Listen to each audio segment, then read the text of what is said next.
Assalamualaikum warahmatullahi wabarakatuh. Perkenalkan, nama saya Muhammad Fahri Istiandi dari kelas F1 Manajemen. Pada video kali ini saya akan membahas beberapa materi komunikasi bisnis, diantaranya yaitu korespondensi. Korespondensi merupakan salah satu bentuk komunikasi verbal yang digunakan untuk menyampaikan pesan-pesan bisnis maupun non-bisnis kepada pihak lain. Umumnya, korespondensi berkaitan dengan suatu proses penyampaian pesan dalam bentuk surat, memo proposal, agenda, maupun bentuk laporan. Lalu ada pengertian surat dan surat bisnis. Korespondensi berasal dari kata bahasa Inggris correspondence, yaitu yang berarti hubungan yang terjadi antara pihak-pihak yang terkait. Hubungan pihak-pihak yang terkait dalam bisnis biasanya bersifat resmi dan dilakukan dengan surat menyurat. Kegiatan surat menyurat disebut korespondensi. Orang yang mengerjakan kegiatan surat menyurat disebut koresponden. Kata surat berasal dari bahasa Arab yaitu surah, yang berarti suatu sarana komunikasi untuk menyampaikan pernyataan atau pikiran secara tertulis kepada orang lain. Orang lain di sini dapat diartikan perorangan, badan usaha, organisasi, atau lembaga. Secara umum, yang dimaksud dengan surat bisnis adalah surat yang digunakan oleh seseorang, lembaga, organisasi, atau institusi untuk menyampaikan pesan-pesan bisnis secara tertulis kepada pihak lain. Fungsi surat bisnis. Yang pertama, surat sebagai wakil atau duta bagi pengirim surat. Dalam kaitannya dengan dunia bisnis, surat bisnis berfungsi sebagai pembawa pesan-pesan kepada pihak lain. Yang kedua, alat untuk menyampaikan pemberitahuan, permintaan, atau permohonan, buah pikiran atau gagasan yang berkaitan dengan masalah-masalah bisnis. Yang ketiga, alat bukti tertulis, misalnya surat perjanjian jual beli, surat perintah kerja, surat kerjasama, surat bukti tanda terima, dan faktur. Melalui surat-surat bisnis yang dapat dipakai alat bukti historis, seseorang dapat melakukan pengecekan berbagai kegiatan bisnis yang telah dilakukan pada masa yang lalu, sehingga dapat dipakai sebagai bahan untuk memprediksi mengenai kegiatan bisnis ke depan. Yang keempat, alat untuk mengingat, misalnya surat-surat bisnis yang diarsipkan. Pada saat dibutuhkan, surat-surat tersebut dapat dilihat atau dicek kembali untuk mengingat berbagai kegiatan yang telah dilakukan di masa lalu atau sebelumnya. Resum. Istilah resum atau daftar riwayat hidup bukanlah merupakan sesuatu hal yang baru, karena resum merupakan salah satu prasyarat yang sangat penting pada saat memasuki dunia kerja. Resum atau curriculum vitae merupakan laporan perincian kualifikasi pelamar yang kehadirannya tidak dapat dipisahkan dari surat lamaran kerja. Kemudian, poin-poin penting tentang kemampuan Anda dimulai dari tujuan karir, informasi pribadi, pendidikan, penguasaan bahasa asing, presentasi, dan referensi. Kemukakan hal tersebut dengan memperhatikan kerapian, kesederhanaan, kekurangan, dan kejujuran, serta gunakan bahasa yang jelas dan tidak bertele-tele. Adapun tentang persiapan menulis resum. Resum adalah daftar dokumen yang berisi kualifikasi dan jalur karir yang disusun secara teratur, rapi, dan menarik perhatian pembaca. Melalui resum, diharapkan pimpinan suatu organisasi atau perusahaan sudah dapat mengetahui kemampuan kita sebelum kita bertemu secara langsung dengan kita. Oleh karena itu, sebaiknya resum dibuat sedemikian rupa sehingga mampu menarik perhatian pembaca. Persiapan menulis resum mencakup mencari informasi penting. Dapat dilakukan dengan yang pertama, analisis diri atau self-analysis. Analisis diri dapat membantu kita dalam mengenal diri sendiri secara lebih mendalam, termasuk kelebihan dan kekurangannya. Yang kedua, analisis karir. Analisis karir juga perlu dilakukan dengan dibuat dan juga menjawab berbagai pertanyaan yang berkaitan dengan karir yang akan kita pilih atau yang ada di masa mendatang. Yang ketiga, yaitu analisis pekerjaan. Dalam menganalisis pekerjaan, lakukanlah terhadap faktor-faktor yang berkaitan dengan Perencanaan resume. Pada dasarnya, tujuan kita membuat resume adalah agar kita dapat melakukan wawancara dengan tim dari organisasi perusahaan yang kita lamar. Dalam membuat resume sendiri ada 3 hal yang perlu diperhatikan, yaitu yang pertama, tujuan karir, yang kedua, informasi pribadi, dan yang ketiga, referensi. Lalu pembuatan resume. Perlu diingat, pembuatan resume yang baik menekankan pada kompatibilitas kualifikasi kita dan perspektif persyaratan kerja.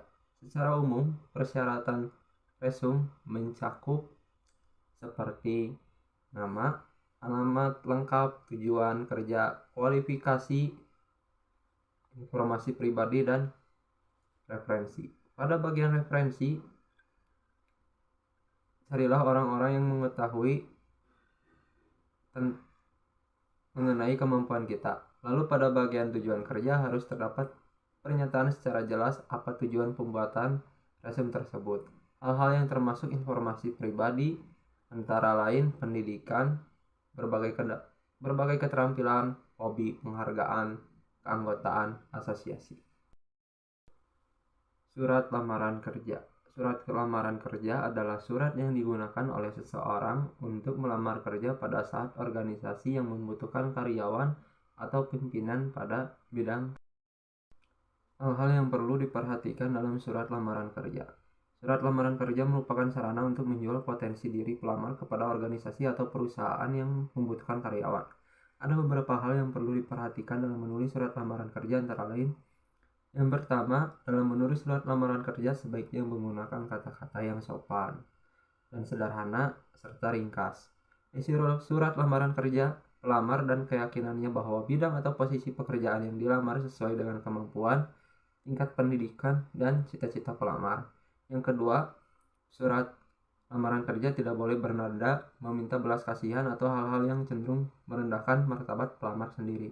Ketika mengajukan surat lamaran kerja, pelamar jika perlu dapat menyebutkan sumber-sumber informasi tentang adanya lowongan pekerjaan di organisasi atau perusahaan tersebut. Misalnya, iklan di surat kabar harian, informasi dari teman, pengumuman di kantor tenaga kerja, dan sebagainya. Lalu yang ketiga, jika surat lamaran kerja disyaratkan harus ditulis tangan, haruslah dengan tangan sendiri. Jika meminta bantuan orang lain untuk menuliskannya, tulisan tangan pelamar merupakan petunjuk bagi organisasi atau perusahaan untuk mengetahui gambaran watak atau kepribadian pelamar. Surat lamaran kerja harus ditulis dengan rapi dan bersih. Hindari kesalahan-kesalahan dalam penulisan atau coretan yang dapat memberikan kesan bahwa pelamar kerja kurang rapi atau ceroboh. Jika surat lamaran kerja tidak diharuskan ditulis tangan, maka surat lamaran kerja dapat diketik dengan rapi dan bersih. Wawancara kerja. Beberapa hal yang mencakup dan yang berkaitan dengan masalah wawancara kerja antara lain: arti pentingnya wawancara kerja, persiapan wawancara kerja, bagaimana mengenali pekerjaan dan perusahaan, pertanyaan-pertanyaan penting dalam wawancara, dan ucapan terima kasih setelah wawancara. Arti pentingnya wawancara kerja. Wawancara kerja merupakan salah satu cara yang sangat penting bagi suatu perusahaan dalam menyaring jumlah pelamar yang ada dan merupakan kesempatan emas yang tak mungkin terulang lagi. Sehubungan dengan hal tersebut, maka harus benar-benar mempersiapkan diri sehingga dapat memberi kesan yang baik dan membuat pewawancara atau interview yakin akan kemampuannya. Saat memasuki wawancara, akan memperoleh perhatian dari pewawancara. Aspek-aspek kepribadian atau personality aspek yang akan dinilai mencakup penampilan secara fisik, gerak-gerik dan sopan santun, nada suara, rasa percaya diri, dan wawancara kerja biasanya dilakukan melalui beberapa tahapan tergantung dari lembaga atau organisasi perusahaan yang membutuhkan.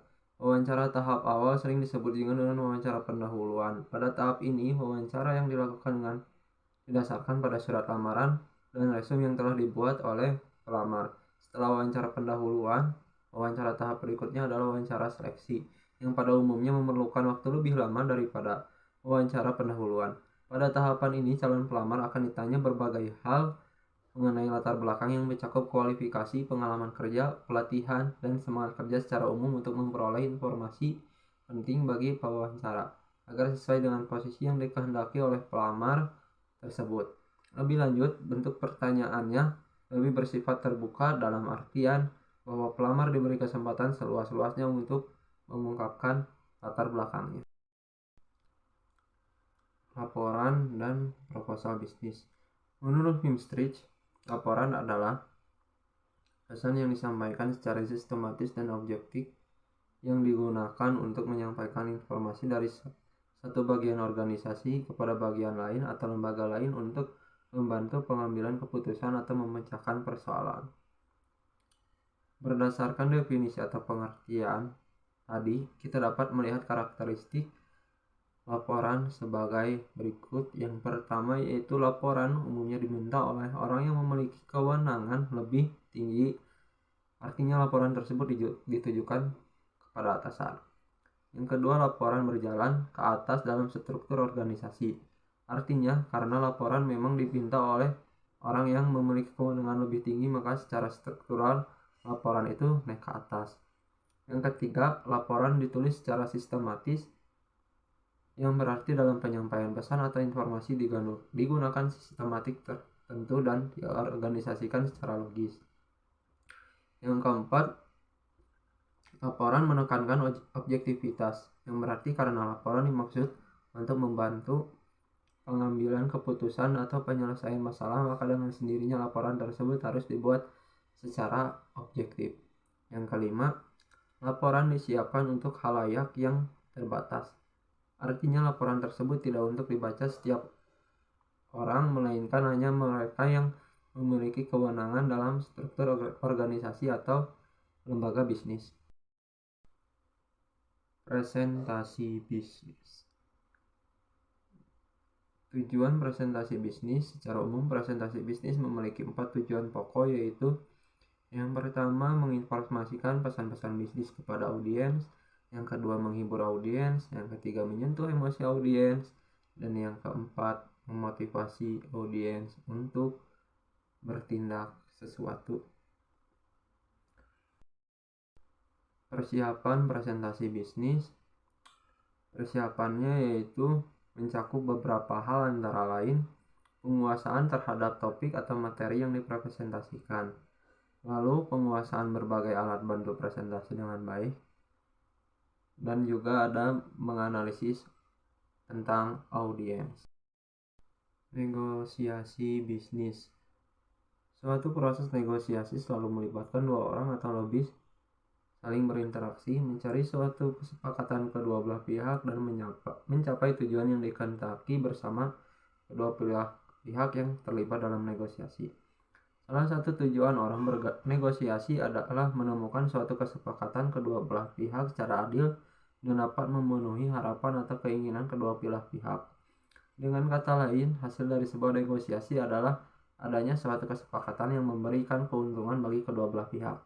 Dalam hal ini, tidak ada satupun pihak yang merasa dikalahkan atau dirugikan akibat adanya kesepakatan dalam proses bernegosiasi. Persiapan yang baik sebelum bernegosiasi merupakan salah satu kunci sukses bernegosiasi.